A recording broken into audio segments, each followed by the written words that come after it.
Today we've got Peter MacKay joining the Canadian Taxpayers Federation. He's a lawyer. He served in Stephen Harper's cabinet as the Minister of Foreign Affairs, Minister of Defense, Minister of Justice, Minister of just about everything at some point, I think. He's running for the leadership of the Conservative Party now. And I should point out that despite the fact he has a very, very good last name, he's not related to me. I think we should be clear about that. But in any case, Mr. MacKay, thank you so much. Conflict of interest. Thank you, Todd. I'm pleased to be with you. And I see you have an instrument there behind you. So in addition to being good with your tax dollars, you're talented on a guitar. I own a guitar. I wouldn't say that I'm talented. There's a bit of a distinction there, but I appreciate that. Let me jump into some of the issues. The carbon tax is a huge issue for the Canadian Taxpayers Federation. Certainly, you've been vocal on that issue as well. If you become Prime Minister, how soon will you get rid of the carbon tax? Is that going to be before or after lunch on your first day? Yeah, that is right at the top of the list and something that we can do immediately.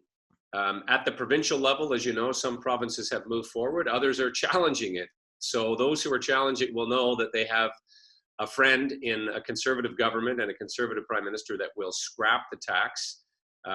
As you know, it does nothing for the environment. It causes Canadians' day-to-day lives to become more expensive, whether they're dropping their kids off at hockey or soccer or going to get the groceries.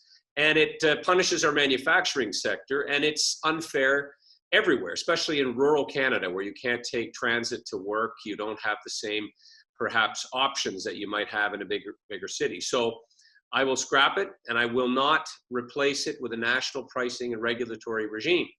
It's a tax that has to go. It's just a tax, and I would get rid of it, and I mean it. I'm going to move on to another topic, and this one's a bit of a sad one. The Trudeau government is banning thousands of guns. He's going to spend at least hundreds of millions of dollars to buy back those guns. That's the plan. That announcement came in the wake of the tragic murders in Nova Scotia. Obviously, you're from Nova Scotia. What went through your mind when you heard that announcement? Well, people were still reeling from the 22 murders, the worst mass shooting in our country's history. The funerals had not even been held, in part because of COVID-19. It was made even worse because people couldn't comfort their neighbors and friends and loved ones the way they would in different times. And so, Todd, to be very frank with you, it was crass. It was shocking that the government would use such an inopportune time to push a political agenda. To do so, to me, was an enormous insult to the families and to Canadians. And let's be clear, this gun buyback will have no impact on public safety. It would not have prevented this shooting. It is cloaked in so much misinformation about military-style assault rifles because those type of guns have not been available in Canada since the 1970s. And so again, like the carbon tax, I would scrap the order in council. I would get rid of Bill 71. I would put the resources dedicated to this and more towards securing our border from the importation of illegal guns, mostly handguns. I would put the emphasis on police resources being able to address gun crime in our city, gangs, people who use weapons for an illegal purpose, as opposed to giving the public some misinformation that duck hunters, collectors, or sport shooters are the problem. They're not. They are the first people to respect the law, to take significant steps to ensure safety. I've been to gun ranges. I've seen collectors. I've talked to many people who can't understand why the government would target them in such a crass way. And so that's my priority. I would undo the changes that the Liberal government has made, and as we did when we were in government, go after the real criminals, including with mandatory minimum penalties for gun crimes and seizing vehicles if they're being used for trafficking in illegal guns. We've talked about a couple of policies that you could move quickly on if you become Prime Minister. There's one now that's going to be a very long-term challenge, and that's the deficit and the debt. is now going to be in the neighborhood of $1 trillion for the national debt very quickly. What would you do to get the deficit under control? And what kind of ballpark timelines would you be looking at? Yeah, the timelines are the toughest part of that. But I'll be clear, I signed the Canadian Taxpayers Federation pledge, and I will honor it. I don't intend to raise taxes if I'm the Prime Minister. Let's go back to basics. The current Liberal government, as you know, racked up north of $100 billion in deficit spending before we got to COVID-19. And now, of course, it has blown through the roof. We're at $343 billion and counting, debt now tipping over $1 trillion. And one thing I know for certain, we're not going to get back to balance anytime soon. It's going to take an enormous amount of efforts on the part of Canadians. But we don't get our economy back on track by raising taxes. In fact, I would suggest, and I would advocate, and I would take the approach of lowering taxes. Lowering taxes actually increases government revenue. And we also need to do something, I think, that is long overdue, Todd, and that is simplify the tax code. It's been 50 years since there was a comprehensive review of our tax code and our laws. We need to make Canadians more secure in understanding the tax system. And I think, quite frankly, what we can do to ensure that we're more competitive, that we're able to attract more direct foreign investment, is lower taxes, because we are in this global environment now where we're competing. Capital is going to go where there can be a return on investment, where there is a sense of security, a feeling that they are not going to see punitive new taxes. And let me be clear. This idea that we're going to tax equity in people's homes is a disaster. I would never do that, nor a luxury tax. We are seeing from this government now the natural Liberal inclination, which is to squeeze more tax dollars out of every working Canadian that they can. And because of the deficit spending now, the place where we find ourselves has every man, woman, and child owing an enormous amount. And when I heard the Prime Minister talk about, he's doing deficit spending now so Canadians don't have to, this is ludicrous. This is a complete disconnect. It's like saying the budget balances itself. I spent time around the cabinet table with a Prime Minister who happened to be an economist, a federal finance minister who had previous experience at the provincial level in Jim Flaherty. And we addressed a global recession at that time in 08-09. And we didn't raise taxes.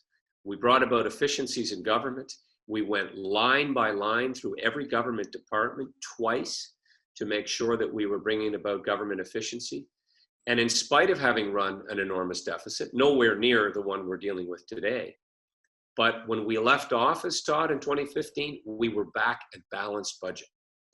And so I have that very much in my experience and in the back of my mind as we look down the barrel of this extremely challenging deficit. But the goal has to be to get back to budget. But I also have to add that until we see the real numbers, and the Parliamentary Budget Officer, the Auditor General, they are complaining that they're not getting full transparency from government. Parliament hasn't exactly been functioning the way it should. And so we need to see the real books and the real numbers, I think, before anybody can correctly and accurately respond to that question. Let's look at that other side of the equation. You touched on it a little bit. There are already people advocating for higher taxes, whether it's a wealth tax, a home equity tax, those kind of things. You're looking at going the other way in lowering taxes. How do you face down the pressure to increase taxes, and sketch a little bit what it would look like in your plan to reduce taxes? Well, I think it's well documented that when taxes are lowered, Canadians do feel more inclined to pay their fair share. We have an issue right now in the country, and it's happened before, with the black market. And people saying, listen, you bring me a load of hardwood and I'll drop off a load of shingles. That goes on. That type of black market increases when taxes are tipped over the 50% mark. There's a psychological tipping point, I think, when you're paying more than half of your income, or you're working more than half the year to pay the government. And it depends, of course, the punitive impact of that often depends on where you live, Todd. In certain parts of the country, the cost of living exponentially higher.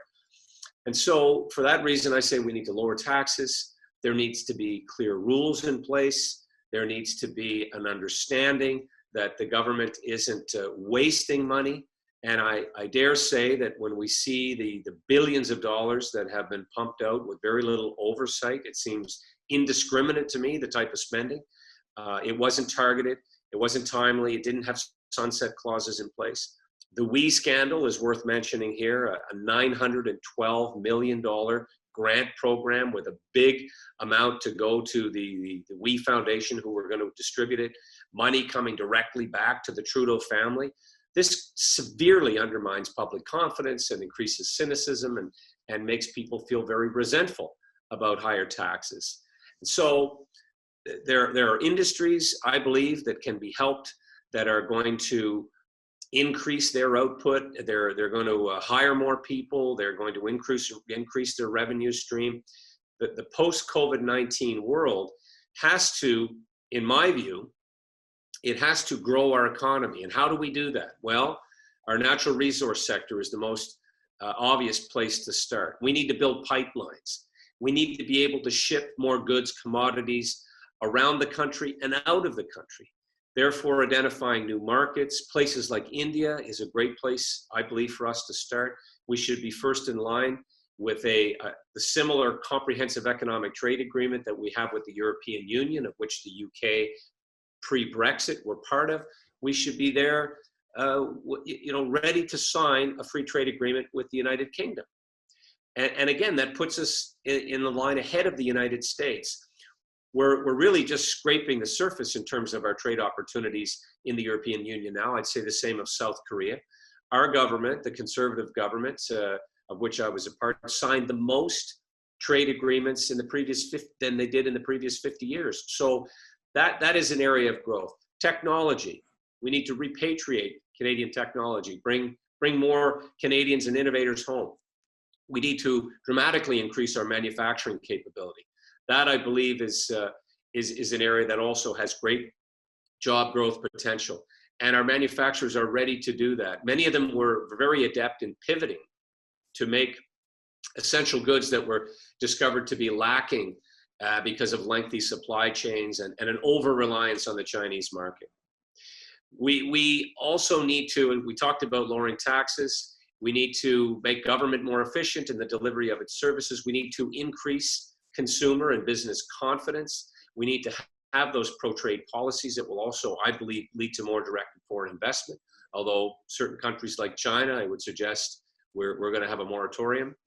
And all of this is predicated on growing the economy that will allow everyone to benefit, but including government revenues, to pay down deficit, to get back eventually on the path to a balanced budget. It is going to take time.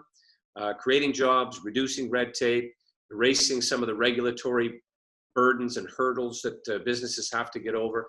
That's the path I would follow, not increasing corporate welfare, and certainly not creating an environment where existing Canadian jobs and corporations can't seem to thrive, and we're turning away the opportunity of others investing in Canada. You mentioned that people get a little bit grumpy when they pay a lot of taxes and then they see some of that money wasted. It's easy to talk about it in terms of big numbers, but I think it's helpful to talk about specific examples at times as well. The federal government right now is poised to spend about $17 million renovating Harrington Lake. Millions has already been spent. That, of course, is the cottage that's available for the Prime Minister's use.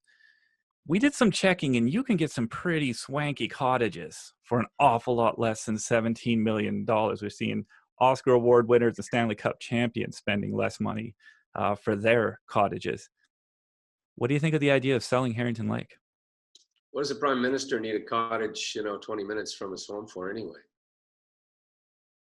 I see no hesitation in selling that property. I think there's a lot of government properties, quite frankly, Todd, that we could sell, including the CBC building downtown Toronto, including some of the. I know when I was at the Department of National Defense, we had some properties that were either up for sale or could be sold. The Canada Lands Corporation, to me, has not been the best real estate broker. Unfortunately, I expect during the aftermath of COVID-19, commercial real estate prices may not be what they used to be, but certainly a full examination of the government's inventory of property could reveal some very, very valuable returns on investment and free up property, quite frankly, that could be used much more efficiently and for a better purpose. We have a lot of dormant properties that I suspect Canadians in the private sector would be interested in buying. All right, I'm going to move on. You mentioned corporate welfare. And obviously, there's already pressure. There's always pressure for corporate welfare. We're hearing Bombardier pop up again, whether it's stimulus or corporate welfare or bailouts, whatever the terminology. If a company like Bombardier comes knocking and asking for money and you're in the Prime Minister's office, what's the answer? Well, it depends on the ask. If there's a case that can be made that the return on investment will be there, if there are contracts in play that are going to result in the company doing well and paying the money back, then we'll consider it. Bombardier, as we all know, doesn't have a good track record for that.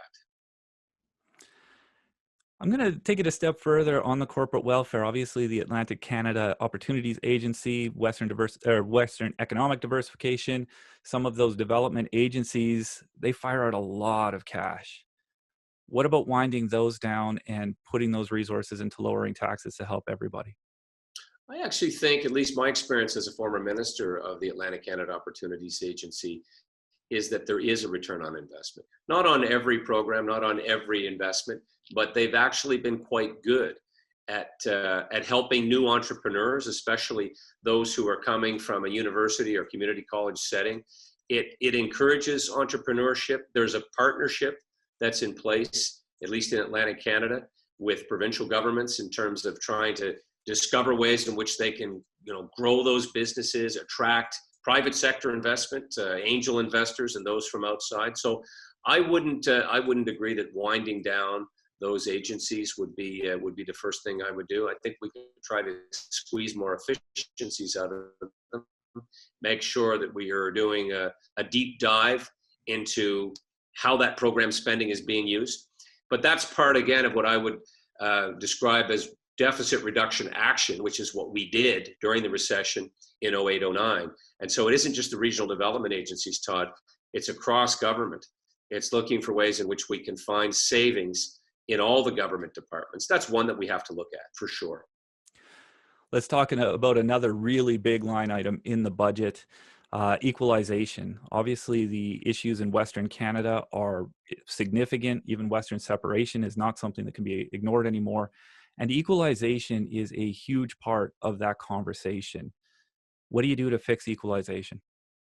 Yeah, I think there's no question we need to update it, especially in a post-COVID-19 world. Alberta is mightily upset. It's part of the Western alienation feeling, which is legitimate, which is justified. I begin every conversation about Alberta and Saskatchewan with a thank you for the roads and the schools and the hospitals and programs that the rest of the country has enjoyed, and the job opportunities. My generation and the one before in Atlantic Canada, many of them left to go to Fort McMurray and to Leduc and to work out west. So, I think it's certainly well past time that we adjustment of the equalization formula. Clearly, there has been even more division sown in the last 5 years with the Trudeau government. And the division in the Federation right now, the fraying at the edges or the fault lines that are there are of real concern to me. I'm going to work tirelessly to address the issues of national unity. I say parenthetically, we also have to ensure that our party stays unified in order for us to be in a position to do that. But a fair deal for our resource-producing provinces is absolutely what has to happen. We have seen the ebbs and flows in some provinces. Newfoundland got a huge boost out of the Hibernia offshore development, and we're doing very well for a period in time. Alberta, in large part, not because of a drop-off in the oil itself and the resource, but the necessary infrastructure and the interference of government policies. Things like Bill 69 and the anti-pipeline, anti-tanker bills that were put in place. So those things can be changed, adjustments can be made in regards to the equalization, but to really remove the thorn from the paw of the lion in Western Canada, I think we also have to remove some of the anti-productivity and anti-prosperity legislation that the current government has put in place. That will, to me, clear the path for our Western provinces to get back to being productive and producing jobs and producing commodities that will be good for the entire economy of Canada. And I think it'll also lower the pressure and the tension that they're feeling and the disconnect that they feel from Ottawa. Going to take a step in a different direction here. The Canadian Taxpayers Federation has partnered with an Indigenous activist named Charmaine Stick. We've gone to court because her band leaders won't disclose what's going on with the band's money. So we've had to go to court a number of times. And the reason for that is because the Trudeau government is not enforcing the First Nations Financial Transparency Act. What would you do with the First Nations Financial Transparency Act? Well, you know, it's important to note, Todd, that we put that in place. That was one of the first things that we did after being elected in 2006. So, in short, I would restore it and require accountability and respect for the law. The First Nations Transparency Act, to me, was hugely beneficial to our First Nations. It ensured that money was getting where it was intended, that it wasn't being misdirected by band leaders, that it was being fairly distributed. That was the intention, and it's unfortunate that the Liberal government scrapped that legislation. It boosted accountability and transparency for the betterment of all First Nations on reserve, and I believe we can bring that back. I think that type of accountability helps with reconciliation, and it helps to pursue the new partnerships for big projects like pipelines, for example.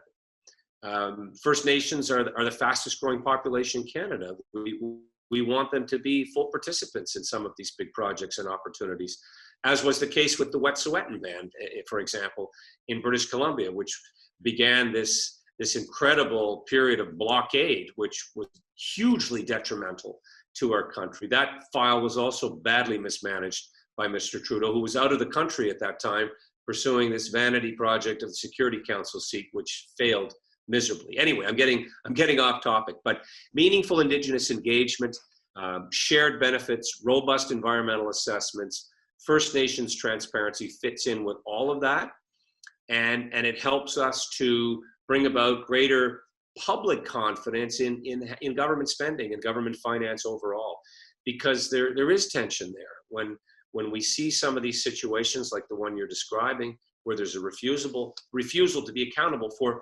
Let's be clear, these are large sums of money. Then, you know, we need to get back to basics of transparency and openness. Another step forward on the transparency openness. I wanted to throw a specific example in front of you. In 2009, Liberal MP Michelle Simpson started posting her own office expenses on her website, right down to the specifics of, you know, $200 to sponsor a family skate night in her riding. Former Liberal leader Michael Ignatieff was very opposed to that and put a lot of pressure on her to take down those expenses. If you're a Conservative Party leader and one of the members of your caucus does just what Ms. Simpson did and posts those kind of expenses online, how do you react? I said it's brilliant. I say absolutely. I think your constituents want to see more of that, and so I always respect proactive disclosures. I think you know, the rigors of being in cabinet. You're expected to do that, just like you can't accept gifts of $41,000 for African trips. What Mr. Morneau has become wound around the axle on now. He's taking a lot of heat for it. So that type of proactive disclosure, I think, is fine. It's great. It should be encouraged. And we talked earlier about our government bringing in the Federal Accountability Act. It may be time to, you know, up the requirement for members of Parliament as well. Expenses, costs associated with offices included. I think that there's great interest on the part of the public, and certainly on the part of the Taxpayers Federation, to see how members of Parliament and members of Cabinet are spending taxpayers' money. I've already taken you over time, so I want to ask one more question that's kind of a fun one, I hope. I was doing some research, and in 2009, you were in the media because you broke your arm playing rugby on Parliament Hill. You're well known as a big rugby player. So I want to put this question to you. What is more dangerous, a rugby scrum or a media scrum?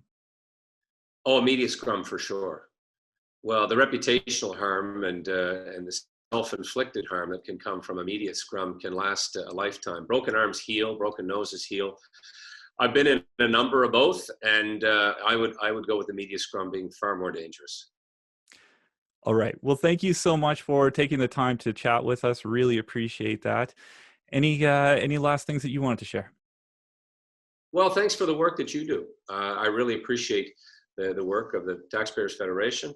As I said, received this in the mail today, and I encourage people to support the good work that you do. I think it really complements what I call good conservative values and principles of being fiscally responsible with taxpayers' money.